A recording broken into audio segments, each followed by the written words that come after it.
A man once hiccuped for 68 years straight, turning a mundane bodily function into an extraordinary historical saga.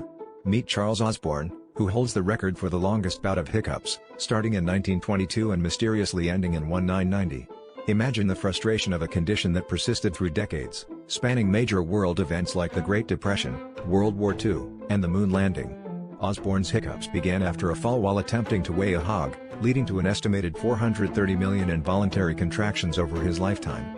Despite countless remedies and medical consultations, the hiccups persisted, becoming a defining yet perplexing part of his existence.